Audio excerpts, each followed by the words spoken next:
Bonjour, bienvenue à l'émission Émergence, une émission qui veut faire de la lumière sur les gens qui partagent leur lumière avec la communauté pour faire une différence positive, que ce soit leur talent, leur passion, leurs intérêts. Et j'ai le grand plaisir et l'honneur de recevoir quelqu'un que j'admire beaucoup, Sophie Grégoire Trudeau. Allô? Bienvenue, bienvenue au studio. Merci.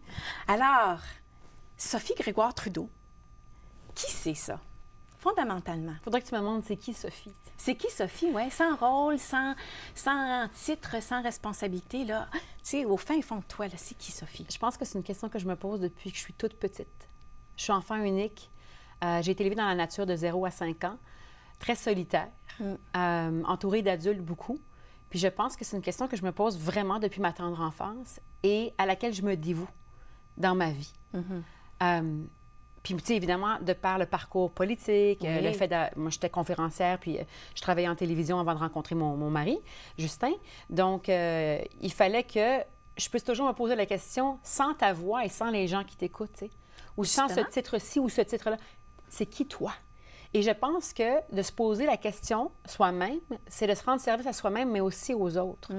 Parce que tu développes une connaissance de toi et, je dirais, une authenticité. Parce que l'authenticité, c'est quoi, au fond?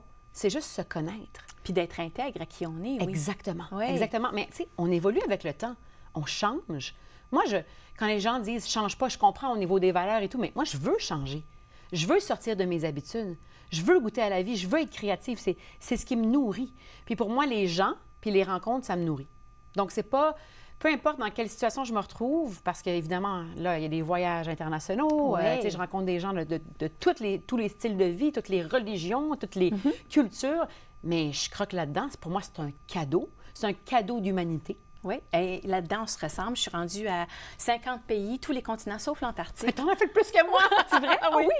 Mais, Ouais. mais c'est la même chose, je suis fascinée. Mais je suis d'accord avec toi parce que, dans le fond, quand je dis qui on est, bien, en tant que maman, hein, en tant que maman, d'abord et avant tout, il y a cette période de notre vie où on se dévoue au bien-être de nos enfants, etc. Puis on s'oublie. Puis je pense que c'est vrai pour toutes les femmes. Je pense que toutes les mamans diraient que ça, c'est vrai. Je pense qu'on a été élevés dans une culture de culpabilité. On n'est jamais assez... on fait jamais assez. Est-ce que c'est assez? Puis est-ce que c'est assez bien? Donc, cette espèce de culpabilité-là qui nous accompagne à tous les pas, elle est vraiment pas gentille envers Non, soi-même. c'est une voix très critique. Hein? Exactement. Oui. Mais quand on commence à laisser aller cette voix-là, il y a une paix intérieure qui s'installe. Comment tu y arrives? Mais Parce que moi, la voix est très, très forte. je peux Hein? J'ai jamais même dire, un je suis comité dans la arrivée. tête. OK. Tu sais, je peux jamais dire je suis arrivée là. Non, mais je le cultive à chaque jour. Puis quand je me sens stressée ou quand j'ai de la peine ou quand je me sens fâchée, je vois les signes précurseurs arriver, tu sais, à l'avance. Puis là, je le sens. Qu'est-ce qui se passe là? Oui.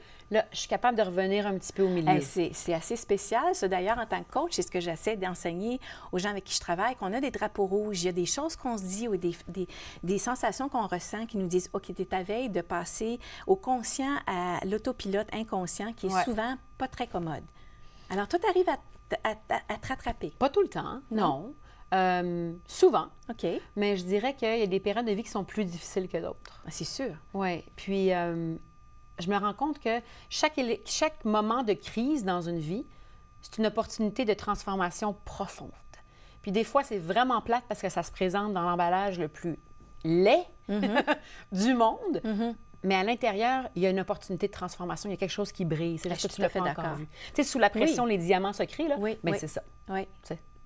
Mais tu dois pratiquer comme la prise de conscience ou de la conscience. Oui, oui, non, mais je fais de la méditation. Oui. Je fais du yoga nidra, donc c'est comme une méditation guidée qui te guide à travers ton corps pour calmer chaque partie de ton corps, puis être très consciente. Tu n'es pas en train de dormir là, pendant que tu fais ça.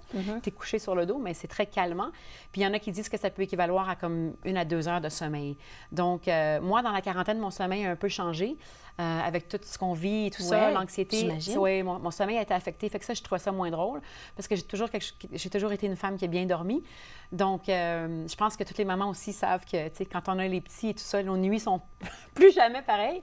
Mais ça, c'est vraiment un élément sur lequel j'essaie de travailler, c'est de retrouver un sommeil réparateur profond.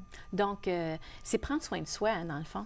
Parce qu'on se dévoue à prendre soin des autres. Et des fois, justement, tu parlais de culpabilité. Je l'ai vécu et je suis sûre que plusieurs d'entre nous le vivent. Mais est-ce que j'ai vraiment le droit de prendre une pause pour un café ou d'écrire un journal ou d'aller faire ma classe de yoga? C'est exactement ça. C'est comme si la culpabilité nous accompagne, surtout dès le début, dans la prise en charge de soi-même. Oui. Donc, oui, ça nous sert pas bien du tout, ça. Donc, je pense que de se donner un des plus grands cadeaux de la vie, c'est vraiment de prendre soin de soi-même. Et de le voir comme, je me souviendrai toujours, j'avais pris un cours de méditation à un moment donné, puis tu sais, les gens pensent, mais méditer, c'est plate, puis il faut que tu sois bon, parce que sinon, ça marche pas, tu sais. Oui, encore là, une autre chose où on doit performer. Exact. On n'est pas obligé d'être bon en méditation. Non. On n'est pas obligé d'être bon au yoga. Il faut juste être là, puis prendre du temps pour soi, puis être dans le silence. Puis il n'y a pas personne qui va me dire qu'il ne se sent pas mieux après. Tu as raison. Sais-tu, je suis allée faire de la formation en yoga en Inde, puis ce que la dame avait dit m'avait tellement frappée parce que ici, on est dans le mode plus performant. Puis elle avait dit, il n'y a pas de mauvaise façon de faire une posture, il y a ta façon à toi. Oui. Puis j'ai trouvé ça comme tellement libérateur. Mais c'est certain que, tu sais, moi, j'ai passé ma certification pour devenir enseignante de yoga. Donc, oui, c'est important de connaître l'anatomie humaine et de savoir comment placer, aligner les gens dans leur posture. Oui, c'est hyper important. Oui. On ne peut pas juste dire « Ah, tu fais du yoga, tu te places n'importe comment ». Au contraire, c'est une science un peu, le yoga, parce que ça permet de connaître le corps squelettique, anatomique, musculaire, mais aussi le cerveau, la méditation. Puis le yoga, les gens pensent que c'est un exercice physique. Oui, ce l'est, mais la base du yoga, c'était d'éliminer les toxines du corps pour pouvoir aller en silence et pas avoir envie de bouger pendant 2 secondes. Oui. Alors, prise de conscience, prendre soin de soi. Le sport. Oui. L'exercice. Bien m'alimenter. Moi, j'adore manger. Je suis une épicurienne. J'adore le bon vin. J'adore la bonne bouffe. Je suis une grande sportive. Je dirais même assez intrépide. J'aime la vitesse. J'aime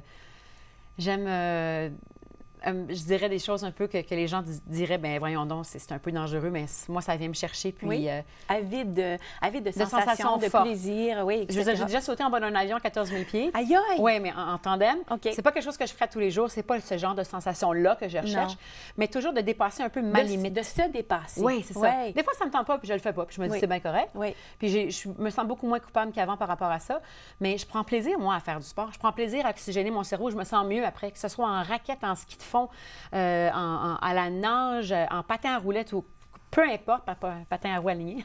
Oui, c'est ça. Sinon, génération. Oui, c'est vrai. Les discos où on faisait les tours comme ça en patin à roulette, oui. Il y en avait un à Montréal. Mais aussi l'humour. Moi, j'adore rire. Je suis une taquine. J'aime jouer des tours aux gens. Puis, je pense, c'est comme tous mes amis le savent, là. J'en ai dedans, là. Ceux qui me connaissent disent « Ah, t'es vraiment la fille de Jean Grégoire », parce que les gens me connaissent sous Grégoire Trudeau. Okay. Trudeau, c'est plus connu. Oui. Mais la famille des Grégoire, qui est à Blue Sea Lake, près de Wakefield, au Québec, c'était des grands sportifs athlétiques, mais aussi très artistes. Des chanteurs, des musiciens. C'est de là que je le prends aussi. J'adore chanter, j'adore jouer de la musique, j'adore écrire. Puis j'écris souvent sous forme de chansons. Fait qu'écoute, puis je peins aussi. Donc, j'ai ce côté-là que je pense que les gens ne connaissent pas, parce que quand tu vois Sophie avec... les grandes soirées ou les événements et tout ça, ça représente comme 1% de ma vie, tu sais. Tout à fait. Je suis à la maison avec les enfants, je travaille aussi, j'ai mon job, donc je suis occupée, puis je suis vraiment terre à terre. Moi, quand je sens des choses qui sont fausses ou non authentiques, c'est pas quelque chose dont je me rapproche, ça m'intéresse pas vraiment. Sais-tu, je te pose la question au début d'émission, qui tu es, puis ce que je remarque, c'est que justement, en faisant l'exploration de qui tu es à travers l'art, à travers la musique, à travers les sports, etc., c'est vraiment ce qui te permet de te recentrer puis de te connaître. Hein? Je me rends compte que je suis sérieusement, je suis comme une romantique perdue, là, en passant. Tout m'émeut. Je pleure souvent, je ris souvent, je suis proche de mes émotions. Je suis vraiment une amoureuse de la vie. Je peux pas croire que je me retrouve sur la planète Terre puis que j'ai cette vie que j'ai, tu sais. Puis c'est pas toujours facile, là, peu importe ce que les gens veulent s'imaginer. Oui. Mais je veux que ce bonheur-là que j'ai en moi puisse servir aux autres. Sinon, je me sens pas accomplie. Je me sens pas, tu sais, complète. Et d'ailleurs, je pense que si on arrive à être justement au diapason du bonheur, c'est contagieux, hein? Les gens autour de nous. Oui. Mais moi, je me nourris du bonheur des autres, mais je me nourris aussi des histoires des autres. Puis des fois, je me dis, coudonc, y a-t-il quelque chose que j'ai pas entendu? Je suis sûre que certaine que oui, mais il y a rien qui vient me choquer. Chacun a sa souffrance, chacun a son traumatisme. C'est sûr que quand j'entends des histoires affreuses, que ce soit la violence faite aux femmes ou aux enfants ou l'injustice totale, ça m'en donne la nausée. Je déteste ça, mais c'est la vie. Oui. Et puis, je me retrouve aussi sur une route avec un mari qui veut changer tout ça, qui veut améliorer la vie des gens. Donc, je me sens d'autant plus interpellée à faire ça moi-même. Puis là, j'ai une plus grande plateforme parce qu'il y a plus de gens qui sont à l'écoute. Donc, je la prends au sérieux, sans me prendre au sérieux. Alors, tu goûtes la vie, tu explores différentes façons de t'exprimer. J'imagine que tu encourages tes enfants à le faire aussi. Ah, ça, c'est certain. Je pense que, tu sais, je me fais souvent poser la question, oui, mais qu'est-ce que tu dis à tes enfants? Ou toi, tu as souffert de désordre alimentaire. Qu'est-ce que tu dis à tes enfants par rapport à l'apparence? Toi, tu fais de la peinture, mais est-ce que t'en fais-tu avec tes enfants? Tout ça, je pense que mes enfants se nourrissent de mes actions. Je peux faire blablabla, puis ils vont m'écouter, mais qui je suis, moi, Sophie? Comment j'interagis avec l'univers, avec les gens autour de moi? Ils se nourrissent de ça. Et je peins avec eux, je chante avec eux, je chante avec Ella Grace au piano. On l'a fait hier. Ça me donne des frissons juste à y penser, parce que mon petit Adrien qui a 5 ans, l'autre matin, il me dit « Maman, peux-tu me mettre une toile? Je veux peindre. » Oui, mon amour. Puis là, pendant un bon 35-40 minutes, pendant que je faisais le déjeuner pour les autres, il était là, tranquille. Je me dis, je leur ai donné ça, tu sais. Oui. C'est un cadeau de pouvoir être en silence comme ça. Et tu les aides à répondre à la question « Qui suis-je? » Oui, puis ça, on en parle des fois. Oui. Parce que je vois qu'il y a un enfant plus que les deux autres qui essayent de se trouver, tu sais. Mais on passe tous dans des phases de cette vie-là, puis je pense que c'est important d'en parler. Puis il ne faut pas garder rien de tabou ou caché en dessous du tapis. Je pense que d'avoir des secrets puis de se mentir, c'est vraiment pas idéal dans une vie où, justement, la plus profonde des connaissances de soi, c'est un gage de bonheur. Il ne faut pas avoir peur de la souffrance. On dirait que des fois, on veut courir puis la laisser là parce que c'est épeurant, ça fait mal de souffrir. Mais des fois, quand on va encore plus profondément dans la souffrance, on comprend d'où ça vient. On a plus d'outils pour composer avec. Et on réalise, une fois qu'on est de l'autre côté, qu'on a des forces, des façons d'être et de faire qui nous permettent de justement surmonter cette souffrance-là et devenir encore transformé, en devenir transformé. Mais j'aime ça, ce que tu dis là, parce que quand tu dis, quand on s'en retrouve de l'autre côté, tu sais, oui, c'est certain qu'il y a des moments où ça va vraiment mieux, mais on n'est jamais séparés de la souffrance. On n'est pas des moines bouddhistes, là. Non. Puis c'est correct. Oui. On peut-tu arrêter de penser qu'il faut se séparer de la souffrance en tout temps? C'est pas ça, la vie. Non, c'est justement quelle attitude on développe face à cette souffrance-là. Exact. On va à la pause et on continue la conversation avec Sophie Grégoire-Trudeau après la pause.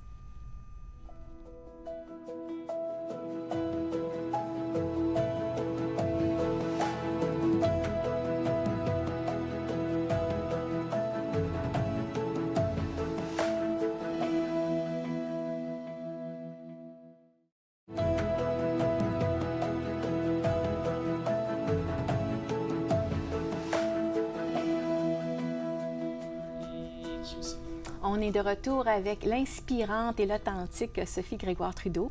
Avant la pause, on parlait de justement ce qui te permettait d'être consciente puis de justement prendre soin de toi. Et on a parlé de souffrance. Quand on est dans l'œil public, on se rend vulnérable justement à la critique. Est-ce que ça t'apporte de la souffrance, ça? Oh, oui. Oui. Soyons honnêtes. Oui. Je ne suis pas complètement détachée de la critique, mais j'essaie de garder une distance saine. Puis ça, moi, c'est dans l'œil du public, puis c'est comme des milliers ou des millions, des fois, de gens qui réagissent face à quelque chose. Le plus difficile, c'est quand c'est pas vrai. Et que tu dis, ben voyons donc, on vit dans un univers de perception, je suis là pour les servir. Et là, à cause de ce que les médias véhiculent ou le message qui est passé... Ou qui on écoute. Ou qui on écoute, exactement, les choix qu'on fait dans l'information qu'on va chercher, on se fait une idée de quelqu'un. Mais ça, c'est injuste. C'est injuste, puis ça sert personne. Donc, c'est ça qui est difficile. Mais est-ce que ça vient me déséquilibrer dans qui je suis? Non. Dieu merci que j'ai pas 18 ans puis je commence pas dans cette aventure-là à cet âge-là. Tu sais, des fois, je pense à ma belle-mère, Margaret, qui souffrait d'un désordre alimentaire, désordre de santé mentale, bipolaire, et qui était si jeune. C'est pas évident. Mais tu sais, moi, je veux dire, je suis dans la quarantaine, j'ai 3 enfants, et ça adonne que j'ai commencé à faire le travail sur moi-même il y a plus de 20 ans. J'ai souffert de désordre alimentaire et c'était, comme on dit, le cadeau mal emballé, mais qu'il y avait quelque chose qui brillait à l'intérieur, un petit diamant qui était là ou une roche précieuse que j'ai voulu polir et que j'ai voulu connaître. Donc, j'ai commencé ce travail-là, puis si je ne l'avais pas fait, je ne pourrais pas composer aussi bien avec toute l'adversité. Je ne suis pas parfaite, hein? Puis je souffre encore à ma manière, comme tout le monde souffre. Mais je me rappelle qui je suis, puis pourquoi est-ce que je souffre? Ça vient de où? Puis je pense qu'en tant qu'être humain, peu importe le chemin de vie, qu'on soit en politique, qu'on élève du bétail sur une ferme, qu'on soit bijoutier, écoute, ou musicien, nomme-le, ça ne change rien. C'est pareil. Parce qu'on est tous des êtres humains qui veulent être aimés pour qui on est, puis être compris pour qui on est. Mais l'antidote à ça, c'est de s'aimer et de se comprendre. Oui. C'est ça. Et dans le fond, pour certains, c'est le parcours d'une vie. Puis pour d'autres qui ont eu des occasions où la vie les a réveillés un peu, puis tu aurais pu prendre un autre chemin. Tu aurais pu être dans la négation, puis je vais faire semblant que ça ne s'est même pas passé, etc. Pourtant, toi, tu as plongé. Non, mais moi, je suis une courageuse. Oui, je le vois. Je suis une courageuse sensible. Sensible, je vais pleurer. Puis mon père m'a toujours dit « Go, Sophie, t'es capable ». Puis même quand j'avais peur, je continuais pareil, puis j'avais cette voix-là. Oui. Excuse-moi. Ben non. Mais c'est ça, mes parents m'ont donné ça. Ce qui te touche, c'est quoi? L'amour. Oui, hein? L'amour. Le cadeau qu'ils t'ont fait en te donnant cette permission-là. Mais tout de la vie qui vient du cœur.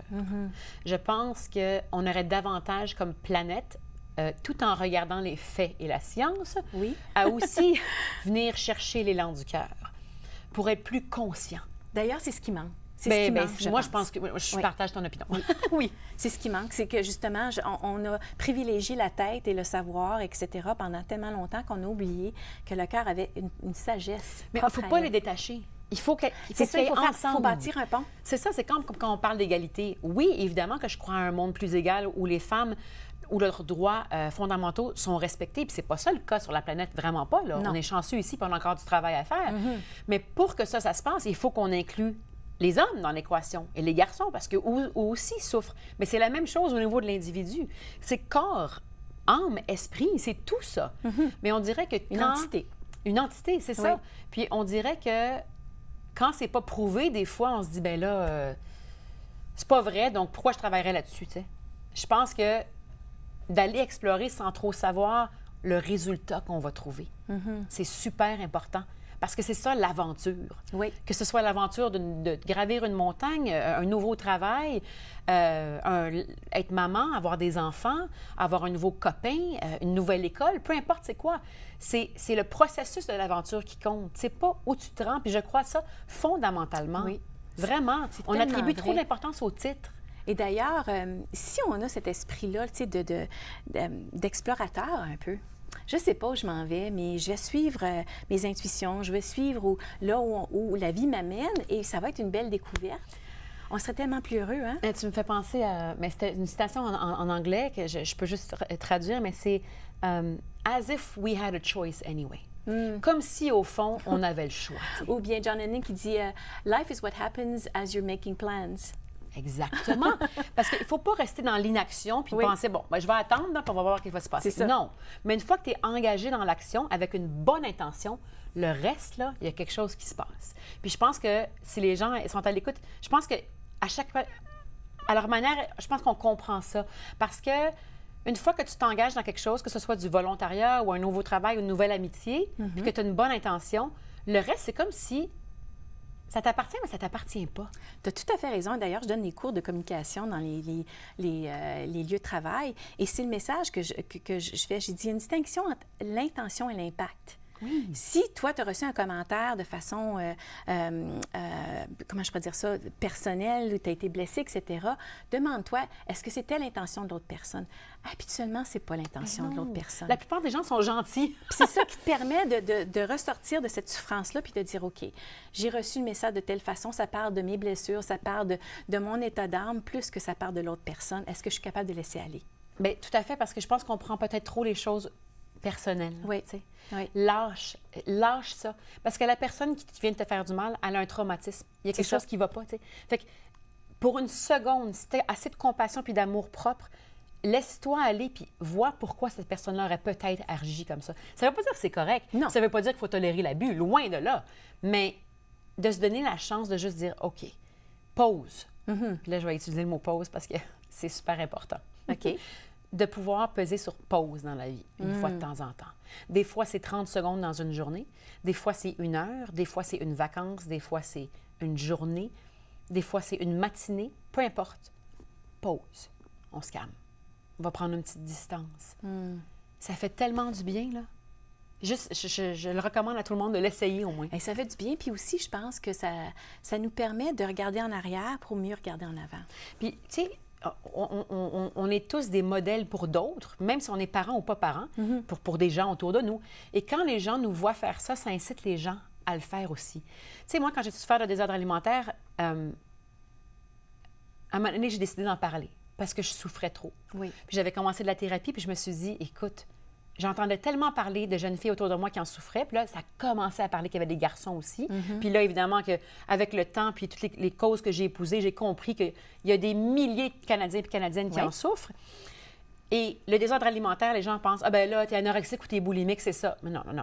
Ça, c'est le diachylon sur le problème. Oui. C'est l'anxiété, la peur, la mauvaise connaissance de qui on est. Et le « je suis pas assez ». Exact. Oui. Exact. Et encore une fois, c'est malheureux, mais c'est en partageant notre histoire de souffrance qu'on va s'aider à guérir. Là, la honte de souffrir d'une maladie mentale, de dépression, Oui. Il faut éliminer ça. Tu as tout à fait raison. Hey, je vivais quelque chose d'intense avec une de mes filles qui a des problèmes de santé mentale et je le vivais vraiment en isolation. Même avec mon mari, c'était difficile, l'acceptation, même dans ma famille, c'était difficile d'en parler. Puis je suis conférencière comme toi et à un moment donné, l'occasion s'est présentée pour juste mentionner quelque chose. Les gens qui sont venus me trouver à la suite de ma présentation pour me dire merci. C'est que oui, on se donne la permission de parler des choses qui ne sont pas belles et Hollywood et ci et ça, mais c'est ça la vraie vie. Non, mais même à Hollywood, c'est pas beau, je peux te le dire. Oui, hein? Tout le monde a ses souffrances. Oui. Mais, tu sais, surtout toi, je peux comprendre que psychothérapeute, tu travailles auprès des gens, tu étudies les relations humaines, puis t'es maman, tout le monde se dit, ben là, ça doit être incroyable, tu sais. Oui. Mais tout le monde a son traumatisme. Oui. Puis c'est correct. Tu sais, encore une fois, cette souffrance-là, il ne faut pas en avoir peur. Il faut juste essayer de la comprendre. Ça déculpabilise déjà. Oui. Et d'ailleurs, ça fait partie de l'humanité, hein? Écoute, je pense que si on avait moins peur de notre propre souffrance, on verrait l'autre bien différemment. Oh, c'est beau ça, Sophie. Mais c'est vrai, tu sais, c'est Sartre qui disait l'enfer, c'est l'autre. Moi, je pense pas ça pantoute. Je pense que l'autre peut être source de transformation puissante à l'intérieur de nous-mêmes. Imagine-toi si sur la planète Terre, les gens se racontaient davantage leur histoire puis leur souffrance. Écoute, on n'aurait plus la même planète, là. Puis cette peur de l'autre, c'est probablement parce qu'on a peur de notre propre souffrance, de nos propres démons. Puis tu sais, des fois, je rencontre des gens dans la rue ou qui sont, je sais pas moi, qui ont des dépendances graves. J'ai une amie qui, dans son enfance, a habité dans un buisson, tu sais. Wow. Puis là, on est amis, puis je me dis, ça, c'est parce que moi, je suis pas loin de toi. Puis ma voisine, c'est pas loin de ça non plus. Parce qu'on ne sait pas qu'est-ce qui arrive dans la vie des gens. Puis du jour au lendemain, tu ne sais pas qu'est-ce qui peut arriver, ni à ton cerveau, ni à ton corps. Oui. Et d'ailleurs, moi, je crois que les gens sont nos miroirs. Quand on réagit à quelque chose, c'est qu'il y a cette chose-là est en nous. On a soit à la guérir ou la reconnaître. Et j'ajouterais que les relations qui entrent dans nos vies, souvent, sont porteuses de leçons sur ce qu'on doit améliorer ou ce qu'on doit aller chercher à l'intérieur de nous-mêmes. Oui. Même quand des fois, c'est pas amusant, puis c'est pas beau à première vue. Il nous reste juste 2 minutes à l'émission. Ça a passé super vite. Quel message tu veux nous laisser? Tu sais, bien, 2 choses. Je vous aime. C'est comme ça que je vis. Et je le ressens. Ça fait 3 fois que je te rencontre, puis je dis, oh mon Dieu, cette femme-là, là, t'es extraordinaire. Mais quand tu me dis ça m'émeut. Non, je la sens, ton authenticité. Puis tu vois, j'ai travaillé avec toutes sortes de gens, au plastique, etc. Puis de toi, je la sens, t'es humaine. C'est vraiment ton humanité que j'admire, ton humanité, ton authenticité. Ça me touche beaucoup parce que le message que je veux laisser, c'est pas un message. Non, c'est toi. Oui, non, non. Je veux que les gens se rencontrent. Oui. C'est ça que je voudrais. C'est pas le message de Sophie. Non. Non, je veux laisser assez d'amour dans la vie que je mène et que je vais mener le plus longtemps possible, de l'amour pour permettre aux autres d'aller à la rencontre d'eux-mêmes et de l'autre. Et ce que je voulais dire par c'est toi, c'est parce que tu l'incarnes, OK. ce message-là. Merci, Sophie Grégoire-Trudeau. Ah, quel plaisir de te parler. J'espère qu'on va se croiser encore dans nos chemins. Moi aussi.